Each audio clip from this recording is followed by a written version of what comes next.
Director something. So, అన్నీ మేమే చూసుకుంటాం ఇగ. అండ్ ఇప్పుడున్న సిచ్యువేషన్‌లో ఒక సినిమా అయిపోయాక ఇంకో సినిమా పట్టుకోవడమే డైరెక్టర్స్ పెద్ద టఫ్ ఛాలెంజ్ అనిపిస్తుంది సెట్ చేసుకోవడం. సో, మీరు ఫస్ట్ సినిమా రిలీజ్ అవ్వకుండానే ఈ సినిమా రిలీజ్ అవ్వకుండానే ఇప్పుడు 'శర్వానంద్' గారితో రేసింగ్ మీద ఒక సినిమా తీస్తున్నారు సేమ్ యూవీ బ్యానర్‌లో. అవును. సో, ఎలా ఉంది ఎక్స్‌పీరియన్స్? ఈ సినిమా రిలీజ్ అవ్వకముందే ఆ సినిమాలో సెట్స్‌లో ఉన్నారు కదా! అదే అండి. ప్రొడ్యూసర్స్‌కి అదే కాన్ఫిడెన్స్ ఈ సినిమా మీద.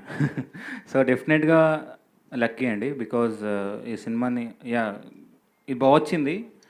కాబట్టి అది వచ్చిందని నేను అనుకుంటున్నా. అది ఆ ఫిల్మ్ గురించి ఐ థింక్. సుధీర్ గారు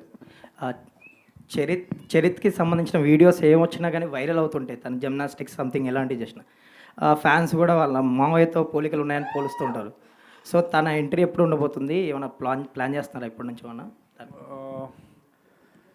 3 to 4 ఇయర్స్లో ఉంటుందండి షూర్గా. 4 ఇయర్స్ 4 ఇయర్స్లో తను మేము ఆగమన్నా ఆగాడు లేడు. మరీ డెస్పరేట్ అయిపోయాడు. ఈ సినిమాలో చిన్న రోల్ ఇవ్వని చెప్పి అడుగుతున్నాడు. అరే నీ టైం అయిపోయింది, ఆ చిన్న రోల్ నువ్వు వెయిట్ చేయి అని చెప్పాల్సి వస్తుంది. ప్రాపర్గా ట్రైన్ అవుతున్నాడు. 4 ఇయర్స్లో అయితే డెఫినెట్గా వస్తాడు. సుధీర్ గారు హియర్ కిడ్స్